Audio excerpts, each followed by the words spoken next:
We're back, boys and girls. Welcome once again to On the Perf Podcast, your weekly source for random shooting shenanigans. As always, with me once again, Mr. Adam Maxwell. How are you doing, buddy? I'm good, man. I'm good. Not quite sure when we're going to be dropping this one, but man, like in the past, we were good. Yeah, we were really good. So there's a thing in podcast land where we both have really hectic schedules. Maxwell is way more hectic than me, but I tend to disappear for long stretches. And I'm like really, really not available during those long stretches. So nice to lay down what they call in the media world evergreen content, which is what we're doing today. So you're going to get this sometime in the near future. This might happen this summer. This might happen this fall. This might happen 2 years from now, but we're just going to bank this one. And you're going to be stoked. It might be the lost episode. It might be the lost episode. Yeah. Let's hope not. Let's hope not. Let's hope we can get through this whole thing without any lost episodes. I know that our predecessor had a couple of lost episodes, and gotta hope we get on one of them. I've heard about a couple of them. I think lost episodes are way more frequent when you have guests. And alcohol. Yeah, you combine those two things, and yeah, Dave's like, yeah, we had a couple episodes where I just like, closed it out and was like, well, never publishing that. Well, as always, we are brought to you by Atlas Gunworks. Mr. Maxwell and I both been loving ourselves some Atlas. Well, Maxwell's been at it for 10 years. By the time this one comes out, it might be 11. And I'm currently on season 2 of Atlas Pistols. And by God, it is really, really nice not to show up to matches and have to worry about anything. On the Perf, one word gets you 10% off a single cart over at perfectzero.co, assuming this comes out before January. And I'm heard that Mr. Maxwell here has some Atlas for us. What do you got, buddy? All right. Well, they did it. They fixed. They did it. They fixed wide body 1911s. Wait, what? Yeah. Oh. Why? Oh, why? I didn't know they were broken. Why, oh, why have we been disabling slide stops and cutting magazine followers all these years? Because both of those things are really annoying. Yeah, because if you try to reload a double stack 1911 from slide lock, you can over-insert the magazine and you can horrifically yeet your ejector out the top of your gun. I have seen it happen, and it is a end of your match level malfunction. Yeah. Oh, like, yeah. Ain't no fixing that. Over-insertion will break the thing. That's reason number one why they did it. Reason number 2 would be they used to get false locks, so they would lock before the magazine was all the way empty. And then reason number 3 was they're like, well, you should be reloading before you're empty anyway. It's actually faster to reload the gun while you still have a round in the chamber instead of loading from slide lock in like an IDPA. But the real reason it started was because over-insertion of the magazine. Atlas Gunworks has essentially figured out now the bushing that holds the magazine, or not the magazine, the grip to the frame, because in a double stack 1911, that's 2 pieces. They essentially now have made a bushing that will prevent the magazine from over-inserting. It physically cannot go past the bushing. So you can slide lock reload to your heart's content without destroying your ejector. They did it. And it's one of those, like when I saw the video when they announced it, I'm like, that's so simple. I really wish I'd have been the guy to think of that. You could have made hundreds of dollars. Yeah, well they patented it, and they short block a lot of guns or a lot of kits for other gun manufacturers as well. So pretty sure that little mod is going to be taking the industry by storm. But that's a pretty cool little innovation from Atlas Gunworks there, just kind of still refining the platform, but if you needs to have your slide lock back kind of guy, those little bushings available on perfectzero.co will help you not destroy your ejector. Nice. I whenever I'm doing LEO classes and we do slide lock reloads, I always have to borrow somebody's pistol because I haven't owned a pistol with a functional slide lock in God knows how long. So it's been a bit of a thing. Drives me nuts when they like have their gun. You're like, dude, I have whatever gun. I had a malfunction. Oh, really? Like, well, what happened, man? Dude, slide didn't lock on empty magazine. Like, not a malfunction. It's like somebody died. Like they're like, dude, I had a malfunction.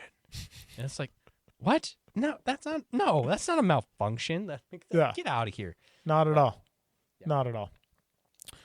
Well, speaking of people who are innovating crazy stuff, Briley Manufacturing has been supporting us for quite a while now and have been supporting the sport. Man, like those dudes are just everywhere. And God, do they make some cool stuff. I would say I honestly can't think of a piece of tube shotgun gear that anybody makes that's better than what Briley makes. And they make a bunch of stuff that nobody else makes. So go check them out. OTP 10 gets you 10% off anything over Briley Manufacturing. And I heard that Miss Maxwell has some Briley for us as well. What do you got? Well, I remember in a previous episode you were asking what the limit was of like how far Robbie would drive to support a match. Oh, yeah. I figured it out. Okay. Europe. So, I don't know if you know this, but you can't drive to Europe. Nope, but you can sponsor the match over there and have a booth. Dude, that's pretty sick. Briley is going to have a booth at the World Shoot in Greece. Oh, my God. Yeah. So when I said they go everywhere and support all of the matches, I was not kidding, boys and girls. There's literally no limit. They will be anywhere. They're kind of like Visa. It's everywhere you want to be. I kind of want to I want to put on just like a shotgun match in like Argentina just to see if they show up. Just have right. Just be like, just hang out and just see if Robbie will pull up in the trailer. Low key, I always kind of wanted to do one of those like dove hunts down in Argentina where like you have the guy that just loads your guns for you and you just like shoot all day. I think you can't shoot a 12 gauge because like you'll injure yourself or something. You have to shoot. I think I'd be bothered by having somebody else load my gun for me.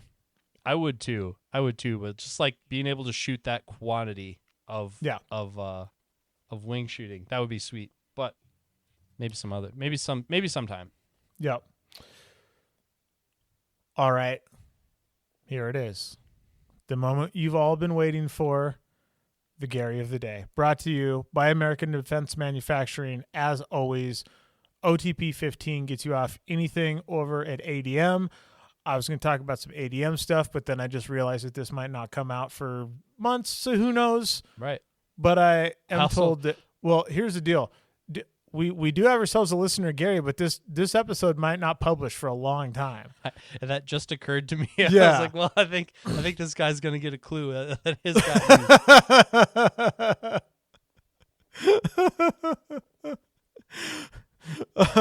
All right. Well, in that case, I'm just gonna pull out a different Gary, so we don't sandbag this poor bastard who sent. No, I'll just email him. Yeah, all right, go for it. Let her rip, buddy. Let her rip. So we've all been there. He wrote me a big long story. I'm not going to use it, but we've all been there. We're at a stage. There's staging tables, preload tables and staging tables where you got all the stuff. Everybody puts all their guns up, racks and whatnot.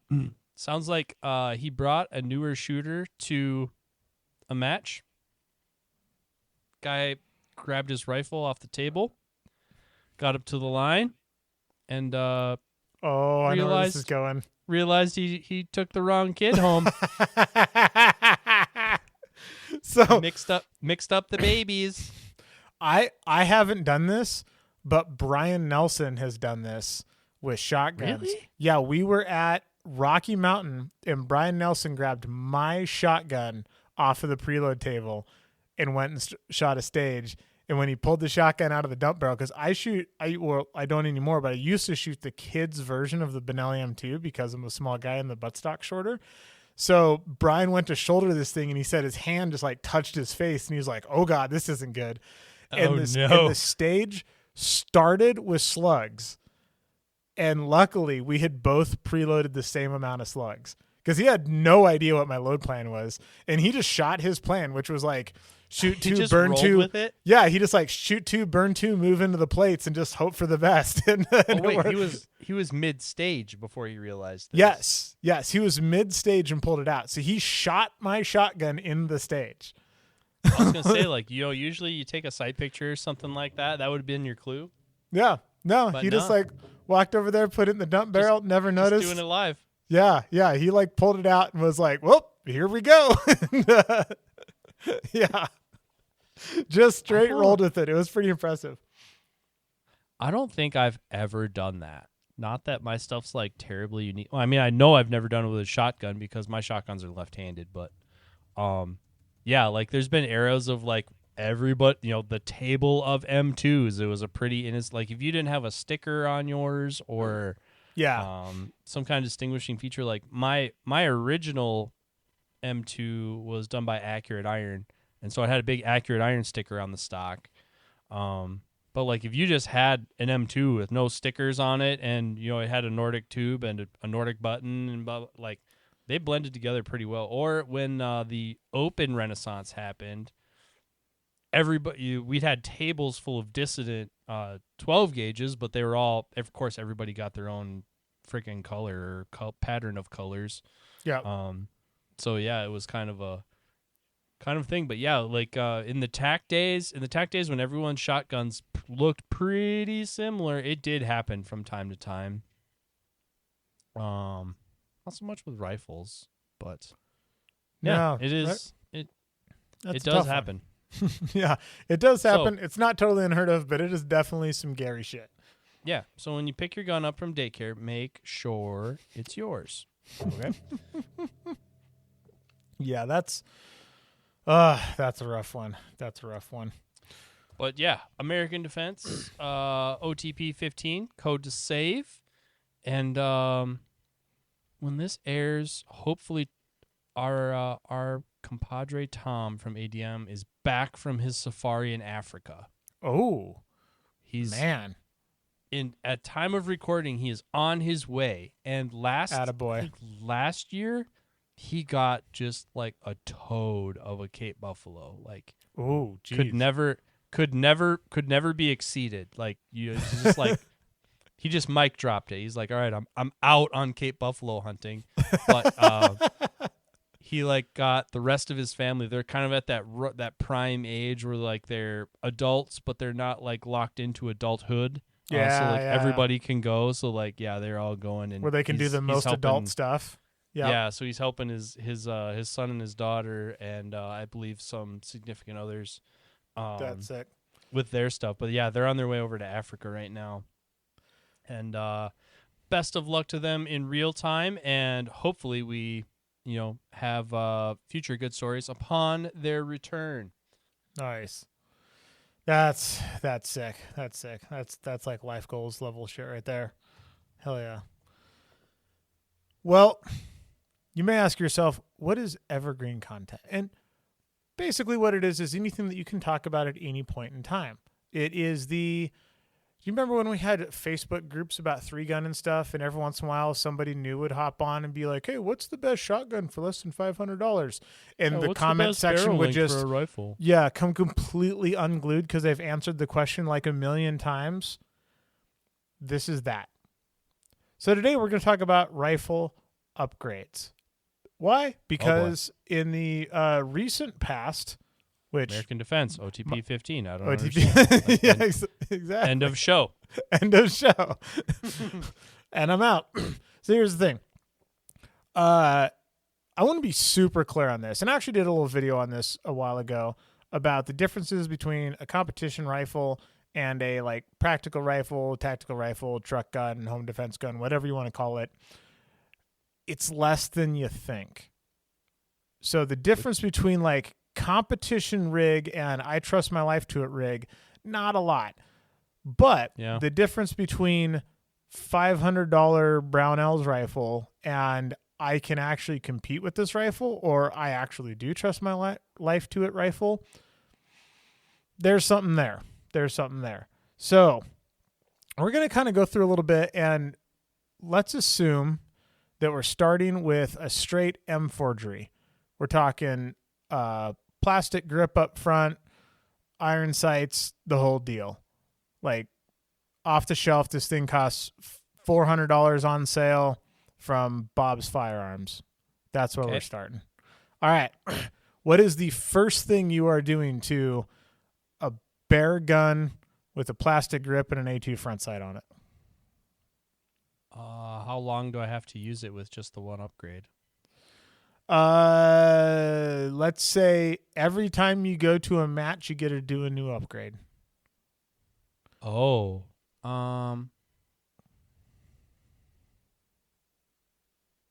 Well, I was kind of laying one up for the guy that works at Vortex, but the first thing I'm going to do is put an optic on it of some sort. Yeah, well, that's in real life. That's not what I did the first time. I actually shot my first match with Troy flip-up iron sights. Oh, you're really. And in case anyone's wondering, that's effing rough.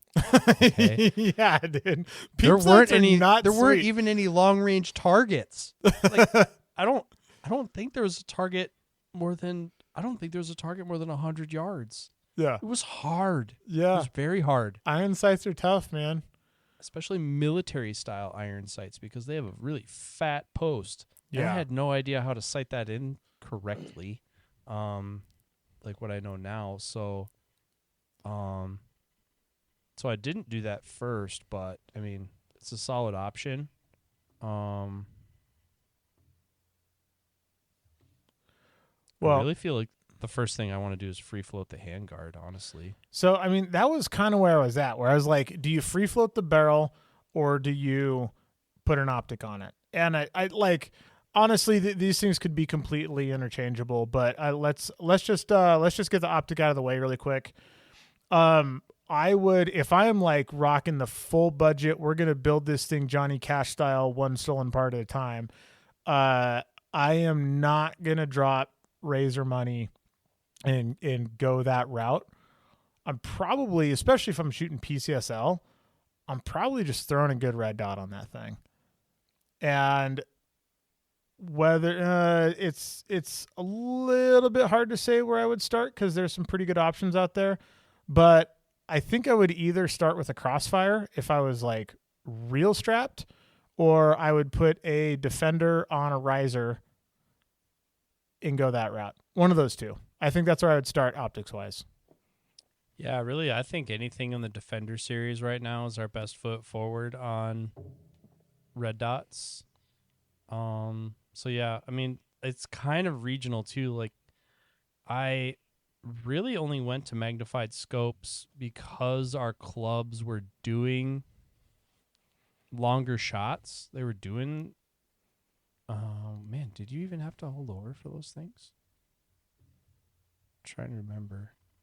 But anyway, they were doing shots that were hard to do with a red dot, especially if you didn't sight it in for a 6 o'clock hold.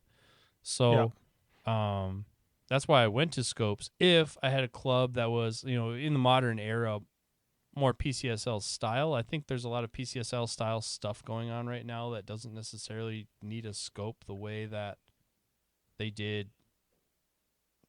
15 years ago. Yeah. The game's just different now, so you can have a lot more fun with the red dot than you used to be able to. So I would probably be using a Defender XL 2 MOA, and that's the only reason I would use it. Only time I would use a 2 MOA is on a carbine. Yeah. If you're putting a red dot on a carbine, go small. That's So that's probably optic wise. Otherwise, if you're let's say in a place where they're playing more traditional 3-gun, then I would probably right now in our line the Viper PST 1-6 and the Strike Eagle 1-10 live in very similar price points. The Viper is a optically superior product. But That thing is so. Whenever I like point somebody towards a scope, I always point them towards that to start. Because I like usually do too. the price is great, and like I really do think that thing is like 85% of a razor at just a fraction of the price. Like I think for the money, that's like the best scope you can get. I haven't been able to play around with the Strike Eagle 1-10 yet, but I think that the apples to apples Viper versus Strike Eagle, I think the Viper is such a step up in quality personally that I think it's worth. I think it's the way. Yeah, But and the I heard the new 1-10 's new very Strike good. Eagles are they're they're no joke either. They're not Vipers, but I do and- have the 5-25, and that thing is rad. yeah, and the Gen 2 PST is getting a little long in the tooth. Like if you're a connoisseur, you can you can kind of see that it's a little bit dated. But it's really close. It's really close either way. I tend to like first focal plane LPVOs for everything. So I might go the Strike Eagle route in this hypothetical world, not really knowing how hard of a budget we're sticking to. But just in the spirit of what we're doing, I would probably do the Strike Eagle 1-10 with the products that we have right now today. All right. Okay.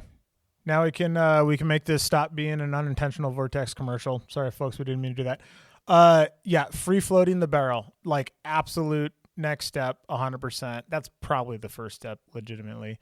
Like if all the scope in the world doesn't do you good if you can't let your rifle touch anything without it changing your point of impact. So yeah, the old zero, point of impact shift from resting on barricades is good it's been luck getting a zero on that thing. well, and everybody's got that story, right? It's kind of like a rite of passage. Like it happens to literally everyone, and then once you know it and you watch somebody else doing it, Yep.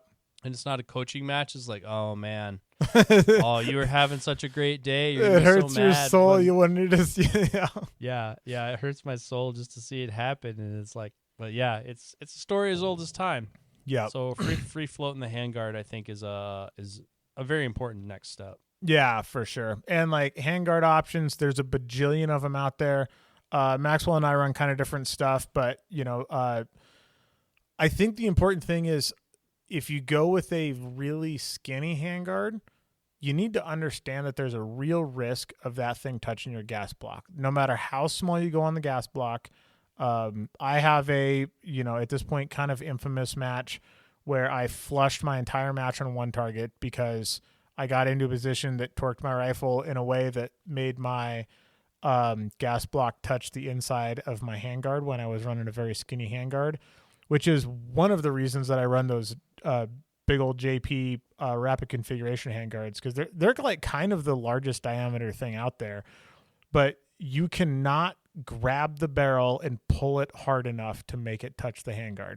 So it just gives me that warm fuzzy feeling of like no matter what happens to this rifle, that barrel is doing its own thing and it's going to have the same point of impact, which I was scarred quite badly.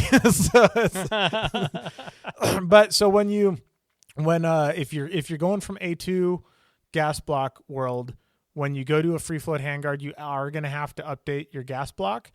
My recommendation is just a good adjustable gas block. There's a bunch of different options out there. I prefer options that can be adjusted from the side, because otherwise you need like a super long Allen key to reach down into there and adjust it from the front. Those ones are kind of a pain in the ass depending on your gas system length and your handguard length. So for me, it is I run the 2-piece JP. I can't remember what it's called, but it's the smallest 2-piece one they make, and it has a gas key on the side of it. But the adjustable, like if you're going to get a new gas block, you might as well get an adjustable one, because that'll allow you to do all kinds of other stuff in the future. Yeah, I've used a bunch of them over the years, and I don't know that any of them have ever broke my heart. Some of them are definitely easier to use than others. Superlative Arms is one that they have supported a lot of our matches for a lot of years, and they have theirs, I think, is a little bit self-regulating, which is kind of unique about it. But like of ones I'm gonna would mention by name, Superlative Arms is one worth looking into. I do use JPs, or I have used JPs, and other ones too. But you hear the Sons of Liberty guys and stuff like that talking about, failures this and failures that. I've never had a properly installed and tuned gas block have a problem. It's kind of like when you go looking for trouble that you find trouble. Yeah. If you run them super aggressive on the ragged edge, I mean, it's just like power factor in pistols. Like, man, if you really chase 125, you can get down there, but 124.8 is just waiting. she could go either way, Yep. and that's the same thing on gas blocks too. Like, if you run them, you can run them way down there, but it'll find you someday. Yeah. Whenever I tune my gas block, I always give it a good quarter turn afterwards. That's kind of my go-to. I find where it locks back on an empty mag, and then I give it a quarter turn. And for all of you wondering, when you're tuning your gas block, should you pay attention to the angle of ejection of your brass? No, that is total bullshit. Ignore that. All that matters is, does it lock back on an empty mag? If yes, give it a little bit. It's very easy. Don't overcomplicate this. So you're saying adjustable gas is the next place you would go after? No, I'm saying handguard, or once you free float it, you need a gas block. I'm saying when you free float it, you need a gas block because you need a triangle, so you might as well do it. So did you just game the game in that because you changed the gas block, you came to the handguard, you also got a gas block? That's two I wasn't trying to game it, but you have to do both if you have a big old triangle. Otherwise, you got to take a Dremel tool and cut the top off of whatever handguard. I couldn't help it. My triangle wouldn't fit under there. Triangle wouldn't fit. It's time to Dremel that thing. Yeah. Because I would, after I free floated, I'm really big on touch points. I would try to have the touch points of the rifle correct. Yep. So stock is probably where I would go next. So would you go stock or break? I would go stock before break. I want to get my touch points right before I go to the break. Okay, I'm with you. And so we're talking A2 plastic grip. So you'd go stock before grip. Yes. Oh, yep. Man. Okay. All right. JP, I actually have a JP, and in the era that I got the JP, I have Jerry's practical rifle shooting video, and in that he talked about equipment and whatnot. He talked about how he just liked the A2 grip shaved down, so it had no knurling on it. It was just smooth like his revolver grip. Mm-hmm. So my buddy James was working at JP at the time, and when he built my rifle, I had him try to do that on an A2 grip, and it was cool for a while. It's not on there anymore, but no, I shot with an A2 grip. For a modified A2 grip for a little bit. I would Dremel the finger grooves off. I've not crazily small hands, but I got medium. I wear small in some gloves and mediums in others. And the A2 just hits me in the shelf is just in this the exact wrong spot. It's right in the middle of two fingers. So I've definitely Dremeled that off on a couple guns. But let's assume in this day and age it's probably going to have I don't know. It might have a mag pull. It probably has a Mo grip on it. Yeah, it probably has a Mo grip, and I can roll with that.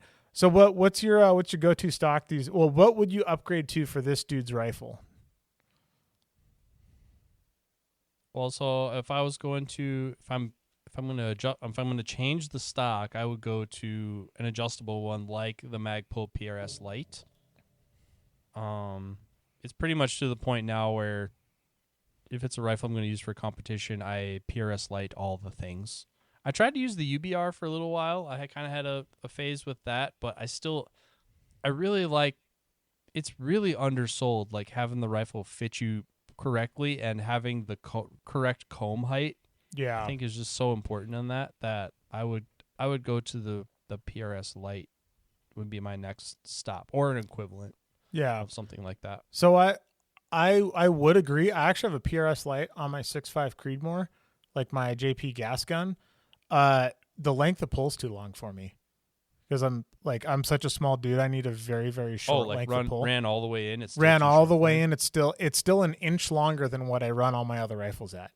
So, and with that gun, like I'm basically only shooting that gun off of, I'm not shooting that gun offhand because I only shoot it as like a bonus rifle in Parma and, for some other shenanigans. But it's always like I'm braced against something.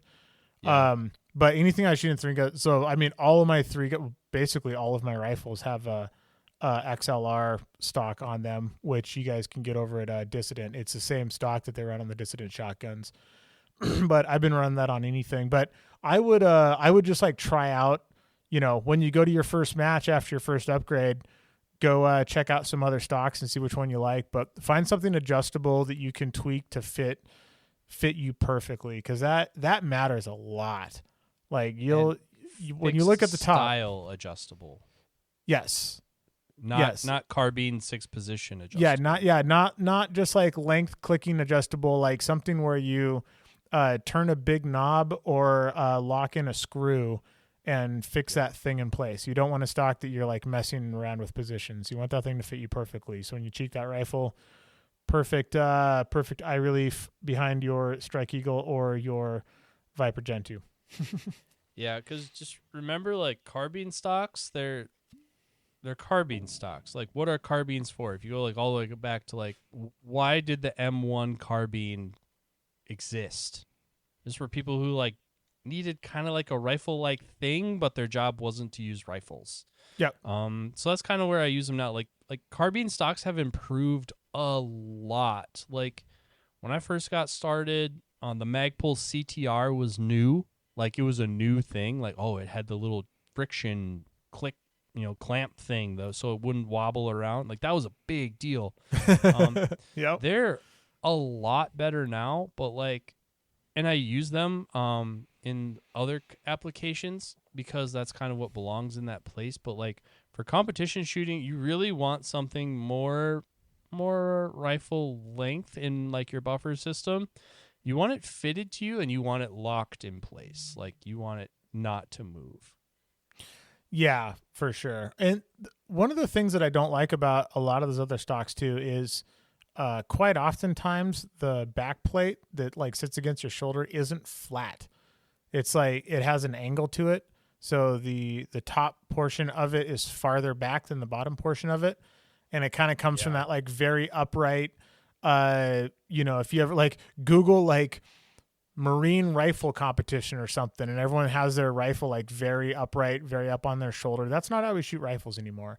So all of my like truck gun type rigs, I actually like added a bunch of rubber, like single-sided stick-on deals onto that stock down at the bottom, and like essentially made it flat in the back. Like the point wasn't to like soften it up. The point was to make it flat, and just did that and threw a bunch of gaff tape on there and called it a day. But yeah, that part's kind of annoying. I don't understand why those guys haven't like moved on with the world and made the back of all the stocks flat yet. Right. Yep. All right. So we got our stock, we got our free float handguard, we got an optic up top. I'm going to say some sort of muzzle device is probably going to be the next move here. You with me or you disagree? I would disagree. I'm still going to I'm still going to tidy up my touch points. I'm going to get rid of that grip and get the one that I want.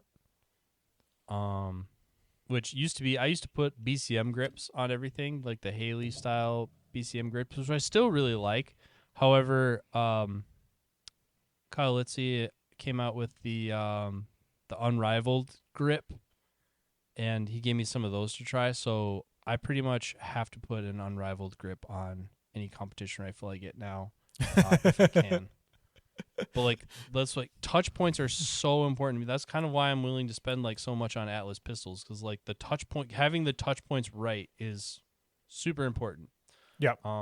So yeah, I would kind of like it probably wouldn't show up on the score sheet right away, but like I would probably go to the grip next. You just feel better about yourself. Yep. And I think the stock is something that does show up on the score sheet. Oh yeah. Yeah. That like matters. The grip is like preference, the stock like matters. Yep. Yeah, I would for my grip I run the Giant Ergo grip. I think it's called the Tactical Deluxe. It's just like humongous rubbery palm swell The giant big grip. one. And the reason I really like that one is that I feel like it makes it very easy to hold your gun with one hand, because you do a lot of that in 3-gun. You're like running from position to position. You really do. You're dragging it out of a dump barrel with one hand. You're putting it back in, things along those lines. So I feel like that one just gives you like a lot of meat to hang on to, and it keeps me from like really just over gripping the rifle and like wrapping my hand around that thing and just like swallowing it all inside my hand. It just puts my hand in a very comfortable spot. I can reach everything comfortably. I'm not overextending on anything, and I find it to be a very comfortable grip. So I run that on. Again, all of my stuff, like if you cracked open my safe, you'd be like, dude, you own 15 of the same gun. What the shit? It's like all of my rifles have that ergo grip. All of my rifles have an XLR stock. All my rifles that will take one have a JP Rapid Configuration handguard. They all have Vortex glass. There's basically like, there's 15 scopes in my safe, but they all have one of 3 reticles, and they're all nil. Like they're all like as close as I can get them. And if I have one gun that's a little bit different in any way, it like bothers me on a very deep level. I like to just pick up the gun and be like, oh, this is exactly like all the other guns. It just shoots a different caliber. That's awesome. Like, Yeah. So whenever I like change anything, if you see me change something, there's a reason for it. Cause I don't like to change things unless I'm like, okay, this is clearly better, and I'm willing to have this one gun be different than the other 12 guns. So I'm willing to make this change. But yeah, so, all right, well, after that, would you go to the muzzle device, or would you keep on going other places? There's only one touch point left. Well, you're already touching the handguard. You're already touching the grip. You're already touching the stock. Where else do you touch on your gun? Your safety? Trigger. Oh, yeah. Okay. You're making valid points. Okay, so the question is do you upgrade your trigger before your muzzle device? I feel like also there's some of these things where it's like upgrading your grip is $30 and upgrading your muzzle device is $200. So there's some of that stuff going on for sure, where it's like, okay, well, you can do multiple cheap things or one expensive thing. I guess we should have considered that at the beginning. Like Yeah, but like I think of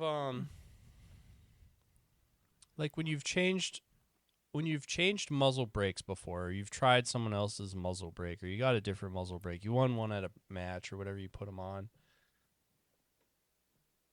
There's a difference between a brake and not a brake.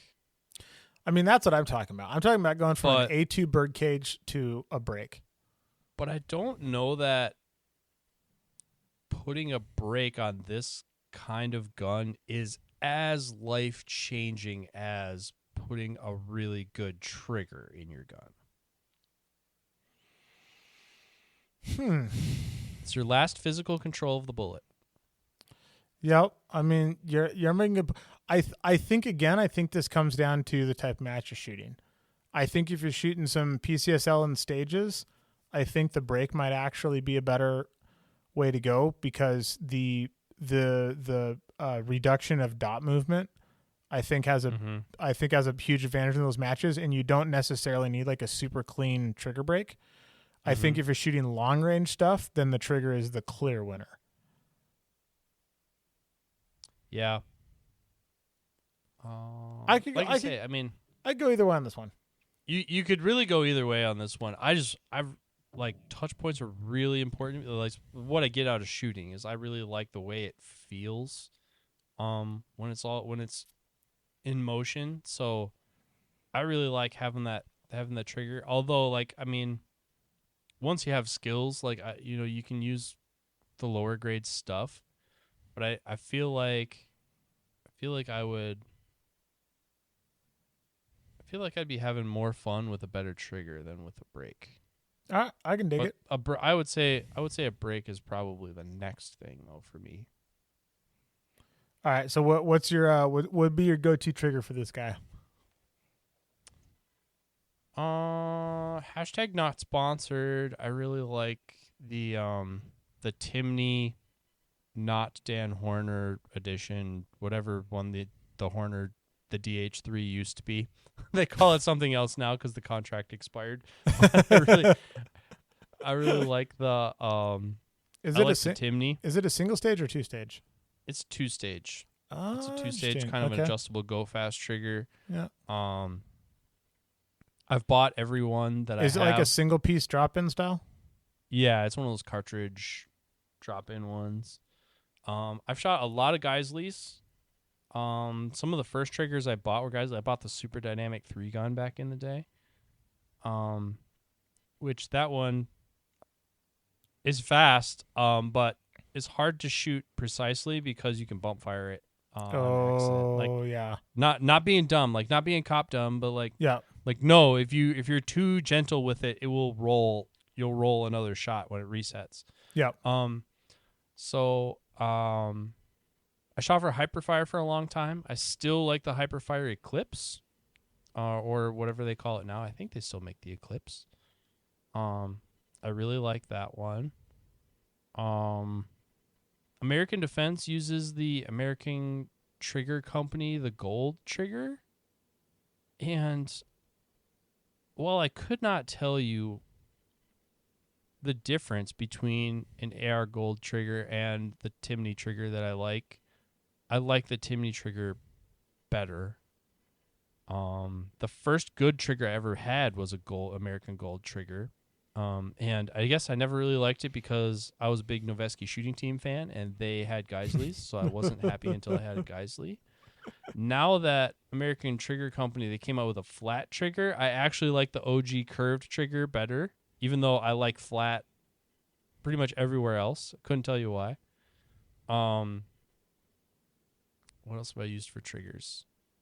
Riser, close your ears. The only trigger that ever broke my heart was a JP. I had. Was it a 2-piece or a cartridge? This is a 2-piece. This 2-piece, and it was custom. It was factory installed.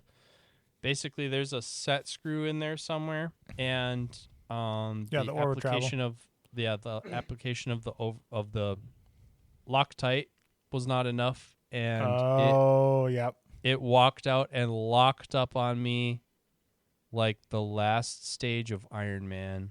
Oh no! I was so mad, and they felt so bad because I was in Minnesota at the time, so I had lots of friends working there. Like it was a personal thing. Brian Payne felt so bad. But yeah, that the only trigger I've ever had break my heart was that JP, and I never put it back in. I put a Hyperfire in when I got home. Well, that was also when one of my first really like big sponsors that really supported me was Hyperfire. So those two things kind of came together at the same time. So that Hyperfire trigger went in and it just never came out. But actually, I think I have some new Hyperfire triggers like in my drawer at my desk, and I've bought other triggers since then. Like I forget they're there, and I should just put them in something. But yeah. So let's see, where did I go? I started off with just some Colt mil-spec, absolute garbage. There was in some gun. My second AR ever was a JP, and I started with the 2-piece competition triggers. And I'd tried some Timneys, and I'd tried some AR Gold, and I, for a while, was shooting a prototype of what became the drop-in trigger from JP, which had a flat face on it. And I ended up just working my way into a big old circle and ended up right back at the single-stage 2-piece JP trigger. And I don't know, I dig it. It's they are nice. Yep. Like, when they're set up, they're nice. I mean, John Paul was a rifleman's rifleman. Like he really wanted a bolt action like feel in a gas gun. Yeah. That's really what he wanted. And it's about as close to that as you can get. Yeah. When they're good. Oh man. And when the roller trigger, have you tried the roller trigger? Where are you? I couldn't get behind it. I've tried it for a little bit, and I was like, like it just wasn't for me. Yeah, dudes were into it for a while. Yeah. It kind of went away. I didn't dislike it, but the groupthink is heavy in JP land, and so like when JP came out with that, everybody, the roller trigger, the roller trigger, just like shut up about that. No, they Goddamn tried to roller push trigger. it on me for a while, and I shot one on somebody's gun. It might have been Dustin's. It might have been Dustin's gun at Rocky Mountain, but I shot one on somebody's gun, just like kind of a quick little test fire, and it just felt wrong. There was something about the trigger finger being able to move, like without that little bit of friction from like the trigger. It just like it felt like it wasn't on the. It just hit me, and it touched my tism in all the wrong places. The touch points weren't right. The touch points aren't right. Yeah, exactly correct. But yeah, so, but the point is, like, I mean, with all of these things, it's a very buy once, cry once deal, and triggers matter. Like, you go to a good trigger, go to a JP, a Hyperfire, AR Gold, Timney, Geisley, something on that. Like the cost is going to be the same, plus or minus like $30, but like go in that range and just look around, dry fire some other people's guns, see what you dig. Cause it's a very personal thing. And then single stage and 2-stage doesn't matter. All styles can win. Some people like a 2-stage, some people like a single stage. And again, like I'm a single stage guy, kind of only because my first couple rifles had single stage triggers and I didn't want any of my rifles to feel different. So like all my guns just have single stage triggers. That's just all there is to it. So This sounds kind of shitty, but like I'm not a single stage guy or a 2-stage guy. I like good triggers and I don't like shitty triggers. And you know it when you feel it. Like when you pull good triggers, like I can get behind, blondes or brunettes, I'm fine, right? But like you just can tell when you're not attracted to somebody. That's kind of how I am with triggers. Like there's sometimes you pull a trigger, it's like, dude, she's not that into you. Right? Like that's it. Or you're not into that, into her. That ain't happening. And one of the things too is like good doesn't mean light. Those aren't the, good doesn't mean light. Good doesn't mean short. They can go together, but those aren't the same thing. Yeah. Like every gun tuber now, when they demo a pistol, like look at this reset. Like I don't care. Who cares? It can have a good reset and still be a shitty trigger. Like it's your last physical control of the bullet. So how smooth, how predictable, what does the break feel like? I'm open to that. It can feel like different things, but I know what bad feels like. Yeah. And what's cool now is a lot of times, a lot of the trigger companies, they've kind of got behind this. If you go to a bigger retailer, a lot of times they will have them set up little like grip testers that you can like try some of them, next to each other. You can click around and really annoy the salespeople, but like it's really worth putting your finger on some before you pull the trigger on buying one. Oh, but that was terrible. Low Jesus hanging Christ. con. All right. Okay. Well, since we're doing everything out of order, Maxwell picked 4 things before he got to it. I think we can both agree. Finally, the muzzle brake is the place to go. You want to talk about muzzle brakes now? Yeah, we're talking about muzzle brakes now. No, I just like that's where I would have gone. Like I would have gone there first and then kind of worked my way backwards because I think the advancements that have happened in brakes, well, like going from a not brake to a brake is a huge, huge step. Oh yeah. But also going from a traditional like 2 or 3 port brake to a chevron brake, like, most people are running these days, also a huge step. Like I was quite shocked with the difference between, like a regular flat face brake that, all of us ran for a million years. And let's see, like the 2 that I would recommend right now would either be, what's the unrivaled one called? I don't know. It's the unrivaled. Yeah. The duckbill one. Yeah. So the duckbill. So the unrivaled brake or the JP Mark V brake. Like those are basically the 2 that I'd recommend. I've heard some people are running the Area 419. That's that's really popular around me. Yeah. Is I don't have I have one in a box. I don't have one on a rifle. You have had one in that box for a year, my man. I know, and it's kind of like this is really like childhood trauma that I just haven't got over yet. Like except had for a like bad Vortex experience? stickers, like I have a hard time putting a sticker on something. I was like, I really like this sticker, but like, what should I put it on? Oh, I don't want to waste it there. Like, no, I'll just save it. And so it's kind of where I'm like, I have this break, and I'm like, oh, I want to put it on this one. Well, it was actually I was gonna put it on my quote unquote Texas rifle. My one of my 18 inches. I have more than one 18-inch, Adam. What? I was gonna put it on my Texas rifle, but I went to check zero on it, and that gun shoots so good. You're just like, I don't want to mess it's with so anything. dialed. Yeah. I thought I was tempting fate to just mess with the chi of that rifle. So I went back in the drawer. And then I was like, well, maybe I could put it on one of the 6 arcs. Well, I don't have the right thread adapter for that. And then Project, which ended up working out. Is Project that 6 arc. is that 419 break a 5/8/24? Area 419, it's a 2-piece system. So there's a base that has your thread on it, and then the brake thread's on the front. Okay. Or you can take it off, and then there's kind of a base for suppressors. Yeah. So I haven't, like I said, I haven't committed to putting it on anything. Usually, for the longest time, I really just used whatever brake was the host for whatever suppressors I wanted to use at the time. So I used all my 3 Gun Nation days. I was shooting the Dead Air brakes. Before they just came with a 308 hole in them. That's so. Here's the thing, like. Suppressor companies don't get a vote, and suppressor guys don't get a vote on what a good brake is. All right? I was just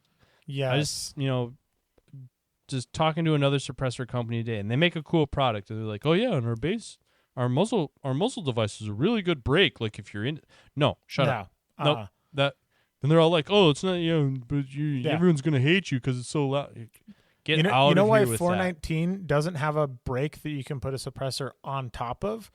That's because they know that a suppressor host and a brake aren't the same thing. Like, right. Yeah. Like the really good suppressor hosts, like it's the first stage of that suppressor. It's not a good muzzle brake. Like now, like I use a lot of Silencer Cone muzzle brakes now because I have a really good relationship with them, and I use a lot of their stuff. It's not the best. It's okay. I would say it's okay in terms of muzzle brakes. It's within one standard deviation. I think that's where Surefire's at. Like I have a 14.5 pin and weld with the Surefire on there because most of the time it just wears a can, and it's like it's pretty good. Like for a normal muzzle brake, it's pretty good. I really like the Surefire brake too, but it's probably because Chris Costa lives rent free in my head. But that C-clamp, son. I kind of always digged them. I just always thought they looked cool, and I never got over it. So I like those. But like, if I were building a purpose-built gun today, if I was starting from scratch, or in this case, putting lipstick on a pig, I would 419 probably. Yeah. So the thing is, so basically, there's 2 types of brakes. There is the like flat face, you can just see through the side of it brakes, and then there's a chevron style brakes that are pushing gas backwards. So the Unrivaled, the JP, and the 419 are kind of the 3 that play in that world. And I switched over to the JP Mark V, and before that, the Signature Series brake, which you really can't get. Dustin called me. He's like, "Oh my God, you gotta try this thing out. It's amazing." And I was like, "Yeah, whatever." And then I got one, and I was like, "Okay, yeah, you absolutely were not kidding. This is a huge change in performance in terms of like dot movement." So I was sold. The key thing to understand is they are effing loud. Like there is just a 45-degree wall of hate coming over both of your shoulders. You will not make friends with ROs, like for sure. You're gonna have some super pissed off ROs. But so they are a double plug, absolutely mandatory. Like I have fired it a couple times, like zeroing a rifle when I forgot to put the overmuffs over my ears. And like with good Surefire Ear Pro, like one trigger pull and ringing ears with Ear Pro, they are super loud. They are double plug mandatory. But by God, they're good. So those are the 3 that I'd recommend because they don't really cost more than anything else. They're just built differently. But dude, so this year I'm switching to going back to a suppressor for NRL Hunter, just because you're like communicating with your buddy, and it's so this is one of those things where it's like I'm ditching the brake, but going to a direct fed suppressor, and you definitely do lose some recoil control. Like you come off the target more, you don't return quite as exact, things like that. But it's just like it's a more pleasant experience. It's not as loud. You can communicate better. So there's kind of some pluses and minuses there. But you do get a suppressor, you do get a zero shift when you go from a brake to a suppressor, or vice versa. Guess what the zero shift was on my 6.5 Creedmoor pulling off the brake and putting on a suppressor? 3 mils. It was exactly 3 mils. That was a great guess. Wow. Hell yeah. So do I get a point in fantasy for that? Yeah, you should. So yeah, 3 mils. So notice he didn't say 0.3 mils. He said 3 mils, like feet at 100 yards, like completely off the backer at 100 yards. It's like pulled the trigger and I saw the splash like way up on the berm. I was like, what? Well, because when I put a can on my, so I have my little truck gun, my 14.5, and when I attach the suppressor to the muzzle brake, I get a 0.3 mil shift. On the bolt gun, 3 mils. So everything acts differently, boys and girls. Yeah. Yeah. I also like how you said your 14.5 is your little gun. No. Well, my 11 is my little gun. I was gonna say for a little guy, that's kind of a big gun. No, I have. And I'm a big guy. That's still kind of my big gun. I have 2 truck guns. I have an 11 with a red dot and a suppressor, and then I have a 14.5 with a 1-6 and a suppressor. So I have multiple. I have like I'm going to be in a gunfight in my house little gun, and I'm going to be in a gunfight out in the street little gun. Those are the 2. I have a lot of stamps. That's all I can say. Hey, stamp collecting ain't bad. The other muzzle device I'm really intrigued by is that one they were working on last winter that Unrivaled had, the Practical Legal one, kind of the bulldog nose. Yeah, one. I can't remember what they're calling it, but it's just like full of holes. And yeah. I haven't tried it yet. Technically, it's a hub based. Like you could put a hub compatible suppressor on there. Yep. But it's purpose built to be. They were going after what's the best practical legal muzzle device we can make. So wait. So are you saying that in the shooting sports, if you try to make gear restrictions, companies will just find a way around it? Yeah. Huh. Yep. Okay. Shocker. Yeah. Yeah. If you look at, it's kind of like LO and CO. Like if you look at practical and competition results at 2 Gun Nationals, you're like, oh, they're just all intermixed and you really can't tell the difference. Oh yeah. I mean, I have 2 rules written after me in PCSL. The more fun one to talk about is I'm the one that used a Knight's Armament MAMS device first. It's basically a muzzle brake in a tube. Yep. But it's a very effective practical legal muzzle brake or muzzle device. And then it kind of got to the point you get guys like engineer types like Kyle, and he's like, well, if that's cool, then like, maybe we could. And they went off on this trail. Yep, indeed. I don't know. It looked like it broke Brian's heart last year, but I don't know if that was the brake or the upper it was on. Did you ever hear what happened with that? No. We're like going into awards, and he's got like the upper in his hand, and he seemed fairly upset, or as upset as Brian gets. I've seen Brian pretty upset. Oh yeah. It does. It's rare, but it happens. Yeah. Anyway, I don't know what the deal, but yeah, they were working on some prototypes with it. Like only the cool kids had them last year. But I thought that one was intriguing as well. You didn't tell a story at all. You just said, "Did you hear what happened?" Did I hear what? No. Did you hear what? No, I didn't know. I don't know. Brian. Oh, you were asking a question. I thought you were about to tell a story about Brian had some catastrophic No, problem. no, Okay. I was hoping the B. Nelson Whisperer would have like the rest of the story that I didn't have yet. But No. I mean, ever since he moved out to the East Coast, I don't see B. Nelson as much anymore. So, no idea. I don't know. I should probably just call him right now at 10 o'clock at night and be like, "Hey, Brian." yeah, Like, it's probably yeah. it's like midnight there. But there's lots of directions. Everybody's got their own ideas of what a muzzle device should be, what it should be made out of. It's kind of there's a lot of snake oil. There like I is a said, lot the of ones snake that- oil, yeah. And that's where, like, even when the 419 came out, or when Riser started talking about that signature series one, I'm like, yeah, whatever. Like, as long as you have a good break on there, that's what you're going for. And the people who are like, I don't need a muzzle brake because if you can't handle 223, like, That's not the cool point. story, bro. You're getting rocked. Yeah, that's not the point. You at are all. getting rocked. Yeah. It does make the recoil. It's not that it reduces the magnitude so much. It's that it It's the happens direction. in a lot. Yeah, it's directional. It happens. The locomotion of it is a lot more manageable, a lot more linear. Yeah. Well, the big where thing is like Flash the fighters kinda dot bounce around. doesn't move as much. Like Yeah. now at like 50 yards, like the dot doesn't leave the C zone when the gun goes off. And there's a big difference when you're trying to like, shave off fractions of a second. Picture it like a ninja when like a ninja gets kicked in the chest and they like fall back a little bit and then they throw their arms out to like catch themselves. Like that's what a muzzle brake does. Like it kind of catches itself.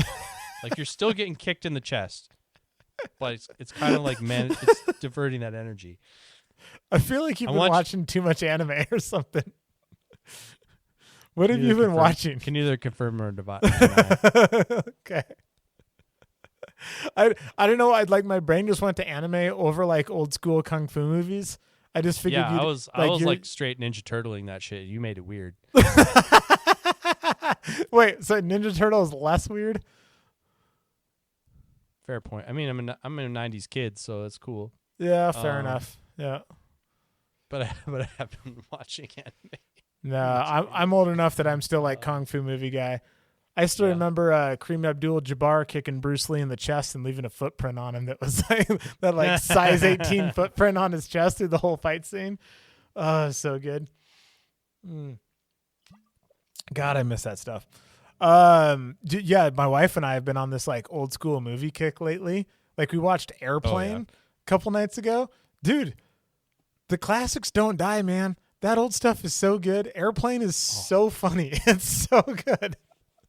It's also like if you're pretty woke, maybe stay away from that genre of movies because like they are all super sexist and super racist, but goddamn they're funny. They're kind of rough. When my son wasn't letting me sleep more than an hour or two at a time, I was watching a lot of old westerns. Oh, yeah. I'm kind of like I've seen them before. I'm kind of in, I'm kind of out. Even if I haven't seen this one, like they're all the same movie, so like you pick up, oh, this is the part where they get the bad guys. But yeah, some of the older movies now, man, they're pretty sweet. Yeah. Although I did see the first new movie that didn't disappoint me in a while. Okay. The F1 movie. The Brad Pitt it's F1 it's movie. it's been on my list. It looks good. It was worth it. Can confirm. Mother-in-law said like, "Hey, you should watch this." She doesn't really get me, so I was kind of like, "Is it?" But no, it legit is. I need a good plot, like I'm not an easy sell on a movie. Yeah, it's a good movie. Awesome. Took me 3 plane rides to watch it, but I got through it. Okay, so I think the last question here is, do you keep putting lipstick on this pig and you put a new barrel in this rifle, or is it time to get yourself a new rifle? I mean, I never would have done this, but you're still rocking this receiver set. You're still rocking the bolt carrier group. You're still rocking the charging handle. Like all that stuff is still in place. But at some point, you need to just like cut bait. Is like you don't want to have the Honda Civic from the Fast and the Furious. You're trying to build a Ferrari. I would say if you're if you're to this point, you are at the end. Like again, like it was kind of an idea. Well, because episode of, like, we're down everything the here, trail, but everything here can be put on a different rifle. Like there's nothing that you've done that you can't undo. Like you have the grip you're going to have, you have the trigger you're going to have, you have the stock you're going to have, the brake you're going to have, the optics you're going to have. You can just take all of these parts and put it on a new rifle. Outside, everything outside the handguard could just get dropped on a JP or an ADM or a whatever you want.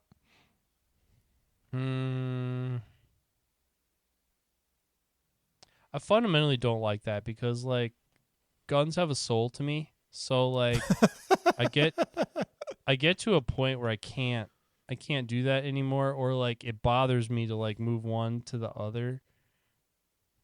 I am exactly the opposite. Guns are tools, and when it breaks, it's done. Like I'm exactly the opposite. No, yeah, I kind of once they're set up, I just kind of like them to stay the way they are. Like to me, at this point, it's like you really got to have an intervention with yourself, and this is the classic scenario of what we're trying to talk you out of when you start off on the budget stuff. Because you basically have a shitty gun with furniture on it. Yeah. And you've spent, what do you think, 3 times the original value? Well, 4? Yeah. Well, I mean, the original value, but this is what I'm saying. Like none of this money is wasted yet, because your new gun is still going to need a brake, a stock, a grip, a trigger, and an optic. Must buy an ADM. So this is the only thing on here that like probably isn't getting replaced on your old gun anyways is the handguard and the gas block, depending on what you buy. But I feel like this is basically the point where like most people be like, well, next what you need is a barrel. And I'd be like, no, next what you need is a new gun. Like that original gun cost $500. Next what you need is a new gun. Take off all this stuff that you put on it. Take all the stuff out of that box of parts you've been gathering up. Put it back on this gun. Sell it to a friend for next to nothing. Buy yourself something nice and just put this stuff on there and then keep going. It's like the bones aren't good. Yeah. Yeah, this is a 4 MOA 1 and 9 twist barrel with a carbine gas system on it. Nothing inherently wrong with full mass carriers, but like it probably doesn't feel smooth. Between how it rides in the receiver and then the buffer system that you have with it. Really what sticks to me is I know the guy that bought this rifle. Like, there's a very specific person in my past that like he did this. He, in this country we have some hard 4 and 8 year cycles, and one of these cycles, and they were coming for him. They're taking all the ARs. Got to get one before they're gone. He bought a piece of shit AR at the top of the market. Paid $1,200 for a $400 gun. Paid $16. Oh God, Jesus! For this $400 gun. Oh my God! And he comes to me. He's my neighbor. So like we're not. This is a white collar suburban neighborhood kind of thing, His son and my brother were friends. I have a younger brother, allegedly. And so like he knows I like guns, but like we don't like talk a lot. And like, hey, like I got this, and I think I might want to start shooting 3-gun. Like, oh, okay, like you and 200 other people who have told me that story. Yeah. Well, like, what do I need to do to set this up for 3-gun? And I'm like, well, not start with that. But he's like, what? This is the one I have. This is the one I have. I'm like, okay, well, if that, then this and this and this. And basically what we described is what we did to it. We put a handguard on it. We put a stock on it. We put a trigger in it. We put a muzzle brake on it. Still had a shitty barrel. Still had a carbine gas system. It was still a clapped together, crappy $400 AR, and he ended up just buying a JP. Yeah. Right. Yeah. Exactly. Yeah, I think this is the spot where it's like anything that you can just like add on the gun and then remove easily, I think is worthwhile. I think as soon as you're at a spot where as soon as you're replacing the barrel, because that's the next obvious thing, because like the receiver set matters, like whether people say so or not, the receiver set, it matters. And then so you got barrel, you got bolt carrier group, you got the bolt itself, silent capture spring. You still have $1,000 worth of parts to go, and then you just have a JP with a shitty receiver set on it. Like, you don't want that either. So and that's where because that kind of got me over the years too, is like people would be like, oh well, yeah, I just get a whatever upper lower, whatever, just like an upper lower, and I'm gonna start putting this together. Like, no. To me, no. Like, I've had that experience. Like, my first 3-gun rifle, that was it. I wanted the Noveske 3-gun rifle, and I had a good friend of mine, who's still in the industry, still works for a rifle company actually. He's like, I can build you a better one. He's working retail at a gun store at the time. He's like, I can build you a better rifle than that Noveske. Okay. So, like, basically, we got all the parts that was that Noveske except the upper and lower, and it was a different trigger. It was American Trigger Company instead of the Geisley.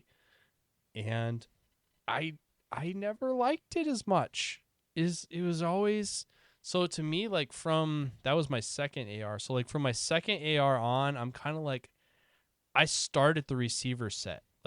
Like I gotta have a good base. Otherwise, I'm not interested in the rest of it. Yeah. Like, I'm not interested in putting leans on a shitty house. Yeah. Like I'm gonna start with a good piece of concrete on a flat piece, and then we're gonna build up from there.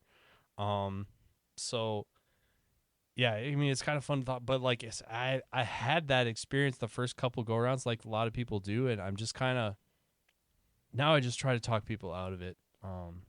Quite a bit, and I still see it quite a bit. Like teaching, like, one or two guys, they show up with a pile of parts.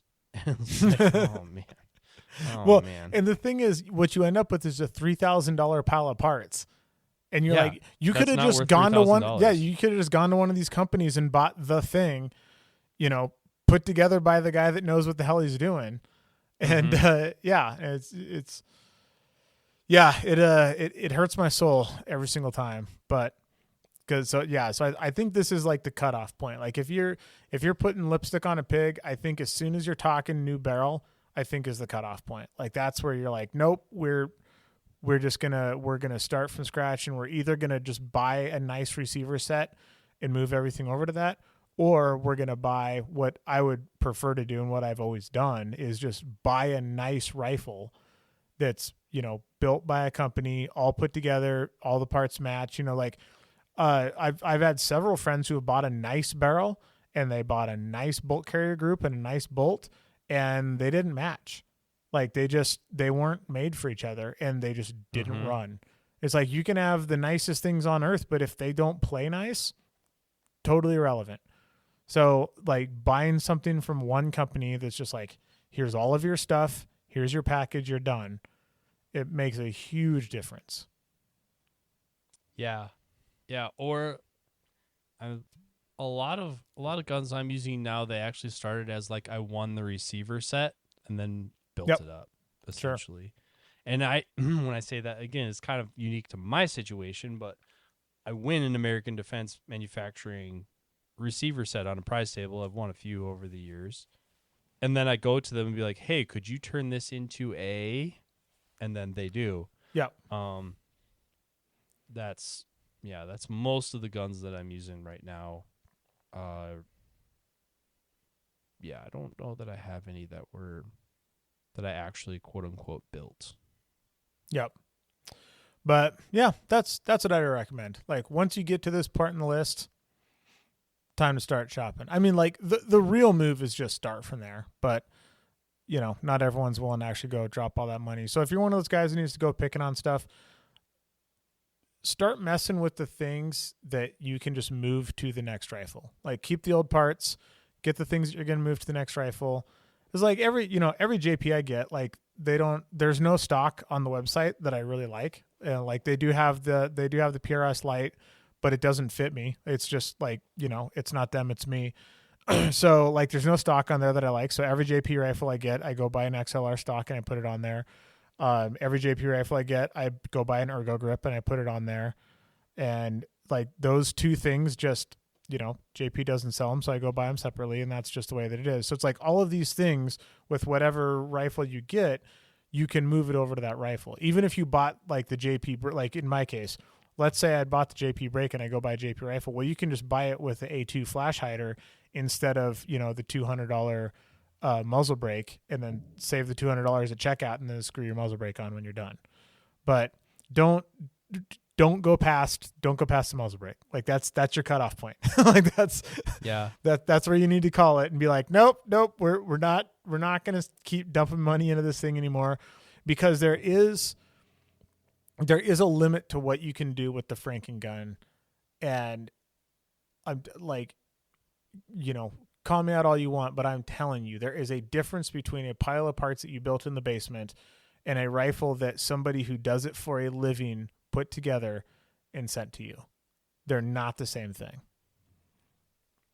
Yeah, or even just in resale value. I mean, you start also, to think about that. you know, piles of parts. When people put together a pile of parts, they see the totality of the parts. And like, oh, that's what that's worth. When I was working retail at a store, we had a hard rule that we would not take built guns on trade. We would only take manufactured guns on trade. Yep. Because if you have built guns, you have a built gun that's cool to the person that built it. Yep. And maybe one person would come through and think that was cool, but man, it's going to sit on a shelf for a long time. Well, think about dudes that take a Honda Civic and go crazy with it and they turn it into like a freaking 10-second drag car. It's still a Honda Civic. Like Blue Book value is still, $10,000. Sorry. Yeah. It's like, it's exactly the same thing. But if it's like, oh, I have a JP CTR02, like there is a set value for that gun. It is worth a certain amount of money. That's all there is to it. Yeah. And I think like, if I really had to do this where I couldn't buy it in one shot, I think I would be more. I think there's a few companies that do this. I think American Defense does it with like their Mod 1. I think Sons does it with like kind of like a Magpul Mo edition, or BCM, where you kind of start with the good base. Oh yeah. Like the good touch points. Sure, yeah. Like it doesn't have a stainless barrel. It doesn't have a couple things, but like the it bones might even are have the triangle front sight on it or something like that. But like the bones are good. The touch the points receiver set's good. are good. Yep, I get you. I'm much more willing to put a good barrel in like a Sons or a BCM or something like that started life that way. Yep. Then kind of like this whole exercise that we've talked about there. I would try to at least get like a quality base to build on. Yeah. Yeah, that's a super valid then I'm point. I'm not afraid to throw a bolt carrier in this, or an 85 buffer system, or a silent capture this, or unrivaled that at it.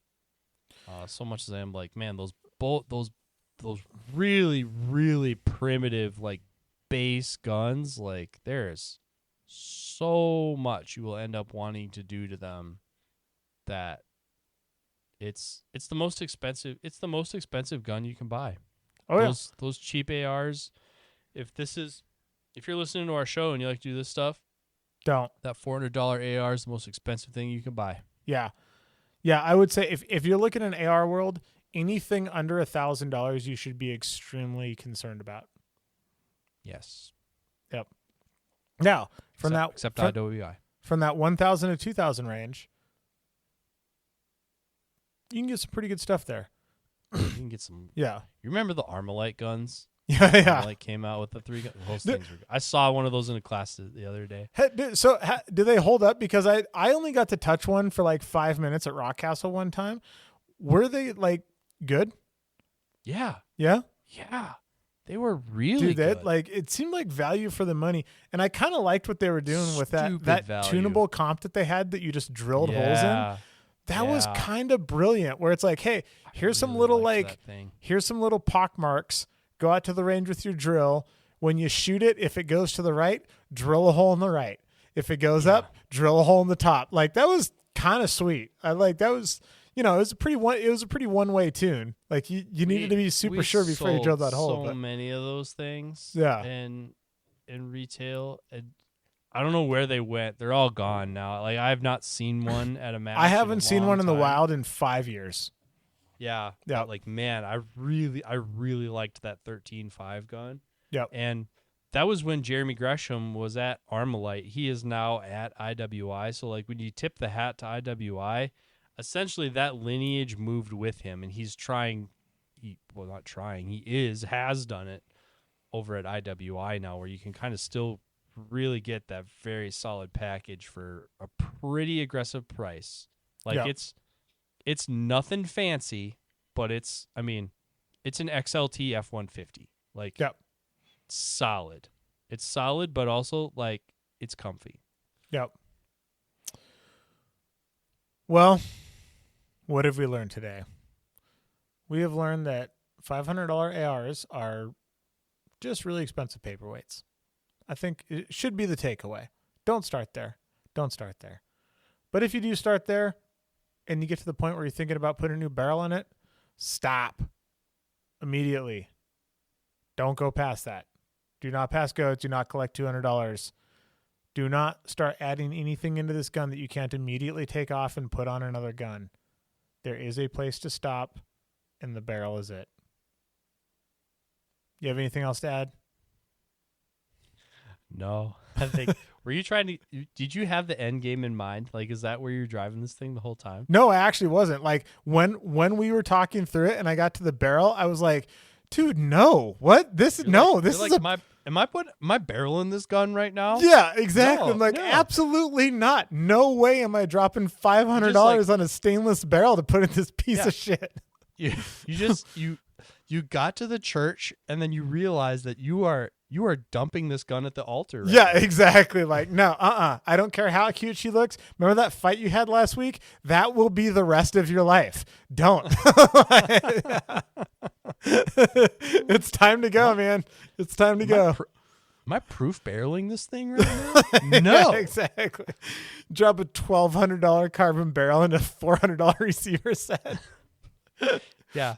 Then you got Will Ferrell just pops up on the balcony. Or no, it's not Will Ferrell. It's somebody is the other guy. He pops up on the balcony with the boombox and he starts doing the headbeat dance.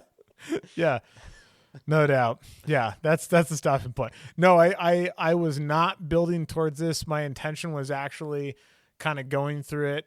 And then when we got to the barrel, I was like, dude, what are we doing? This is not the bones for anything past this. This is an absolutely terrible idea. You should just stop here.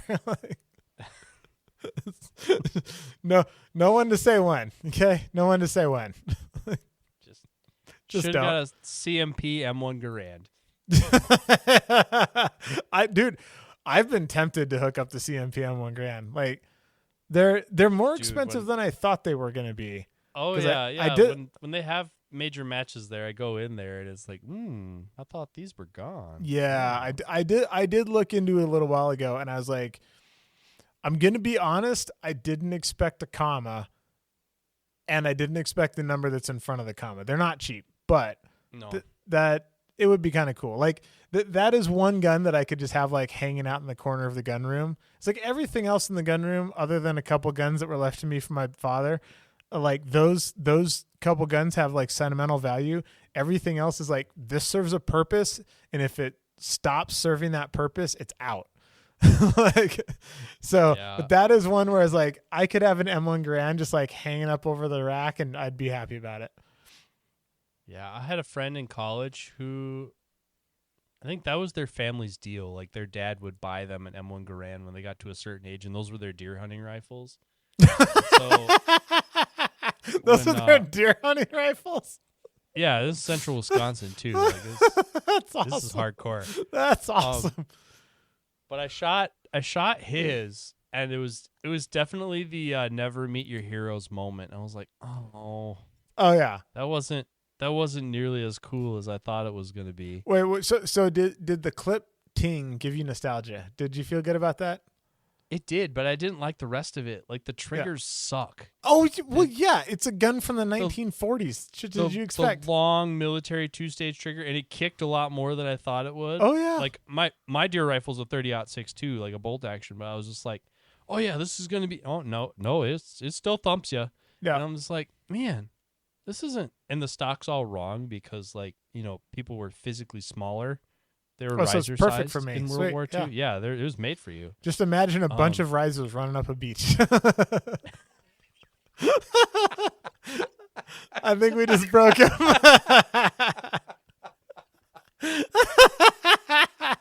We just broke him, ladies and gentlemen. We broke Maxwell. Oh man, we're gonna have to dress you up sometime. I bet I could slip right into some period correct stuff. Every time I've been in like a World War II museum, I'm like, man, I bet that outfit would fit me. Yeah. I could be that sergeant. Oh, Jesus. Yeah. Well, I don't know. I could, if the right deal came up, that's a gun that I would buy just to have it. There's not a lot of guns like that, but that's one I'd buy just to have it.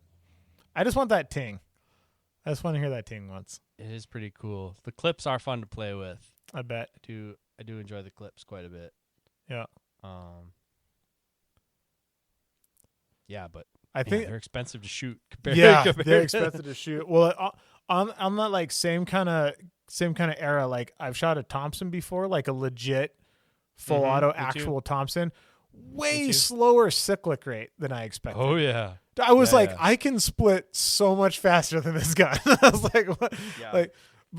What was the grease? PCCs have come a long way since 1920. Yeah, they have. But the grease gun, dude, that thing shoots like 30 splits.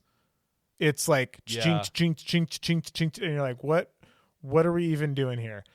So I've you got to shoot a Thompson and then a Stenmach 5. Well, he's freaking dead, so ain't nobody coming for him. My dad was a machinist, and he bought a decommissioned Stenmach 5 and recommissioned it, and it was a full send, full auto, all the bells and whistles Stenmach 5. And so when I grew up, that was just leaning in the corner of the office in my house. And so I shot that a good amount, and that thing was super fun for being just a pipe with a tube stock and a magazine sticking in the side. Oh yeah. Like that, like as a 9-year-old, my God, like that gun was a lot of fun. So, yep. I've shot Thompsons on a couple occasions. Never meet your heroes. I've shot obviously ARs, and then I don't get off on full auto, but the coolest full auto I've shot the Knights Armament LMG. The Knights Armament infinite recoil machine gun. Yeah. That was cool. I liked that one. Nice. I think the only full auto left on my bucket list, and I'm also not a full auto fan. I've shot a lot of full auto and I kind of don't care. I'm like, it's a very convenient way to empty a bunch of rounds into a berm. Did you ever see the video that I did when I was working for that suppressor company, the full auto versus semi-auto? Mm-mm. So we went into the armory. Shout out Armory. They've been putting some great matches on the ground lately. So we went into the armory and we had a JP. It wasn't the JP5. Gosh darn it. The GMR. It was a GMR 15, and we converted it to full auto because I was working for a SOT, and we basically had 3 targets out there like bill drill style. And we shot 2 runs on it, and one of them was just semi-auto 2, 2, and 2, and the other one is full auto 2 full passes, like all the way across and all the way back. And then he went down and scored the targets. And on the 2-2-2, I think I dropped Charlie, and I can't remember the time. And then on the full auto, it took the entire mag. One target had 4 deltas. One target had an Alpha Charlie delta, and the middle target had no holes in it. And it was 30 rounds. And I was like, no, this is not better. In no way is this better. Like, yeah. And that's where, like, in something that I teach in my class, like, I get guys down near 20 splits or under 20 splits. In fact, I try not to stop the progression of things until somebody gets between 15 and 20 splits. And if you put a full auto M4 on a shot timer, they're shooting somewhere around 12 or 15 splits, depending on how it's set up. mm-hmm. And so the point I'm making in doing it is like, hey, man, you are a few hundredths of a second off of full auto doing this drill that we're doing. But every time that I've had somebody like, hey, does anybody have a machine gun here so we could demonstrate this? I haven't seen anybody that could like actually use full auto the way, like, you know, that 500ths of a second, like they're in control and then like it's gone. Like I don't think you could just spray at that pace to get it done. Like I don't really want full auto. Not that you know, like legally you shouldn't be able to have it, but like if we could buy them tomorrow, if full auto was just legal tomorrow, I wouldn't be in line for one. No, I wouldn't have. Well, it's funny. I had this conversation with somebody a while ago, and they're like, "Oh, you know, this and that and everything else," and we're talking about like just gun violence and school shootings and stuff, and they're talking about like, "Oh, well, these guns can be converted to full auto," and I was like, "Man, I would like if I ever find myself in that situation, I pray that person is shooting full auto, because they get one burst and then we can rush them." Like that's that's it. They're like, if it doesn't blow up. Yeah, exactly. But no, like, people just think like, oh yeah, we'll just file this one thing down and then you let the hammer free ball in there and it's full auto. It's like, no, that's not how full auto works. Yeah, exactly. It's like that's how emptying your mag works, but that's not how full auto works. Yeah, the only full auto left on my bucket list. Not that I've really had a bucket list. I just kind of like accidentally ended up shooting all these things, but is a Dillon Arrow minigun.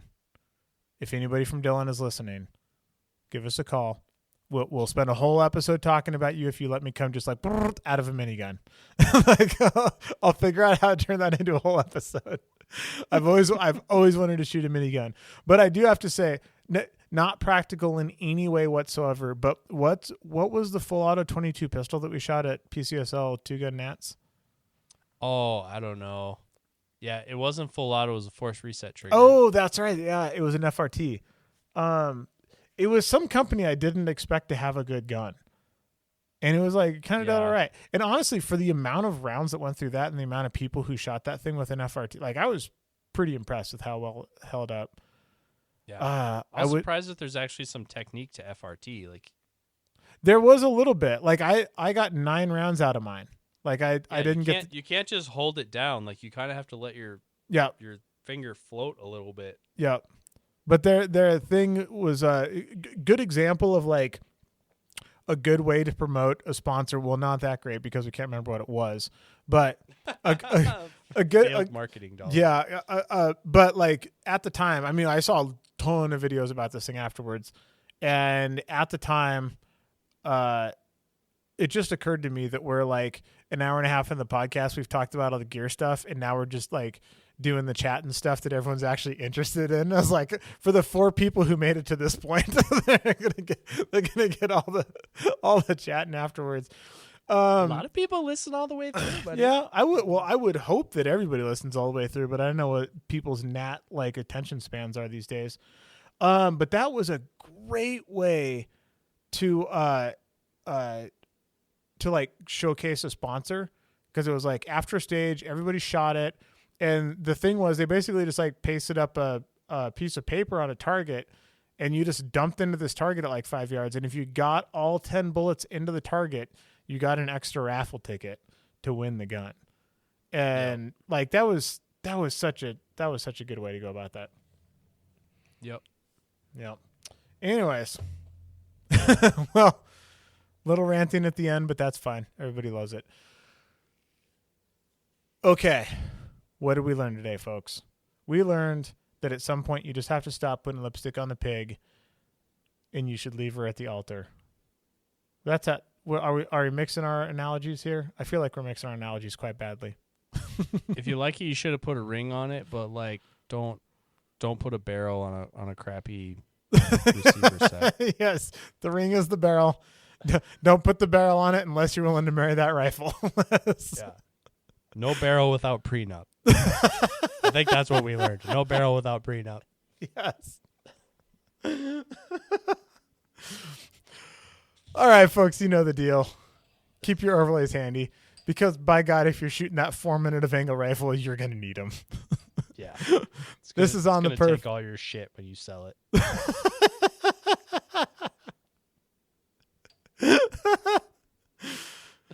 This is on the perf, and we'll see you guys next time.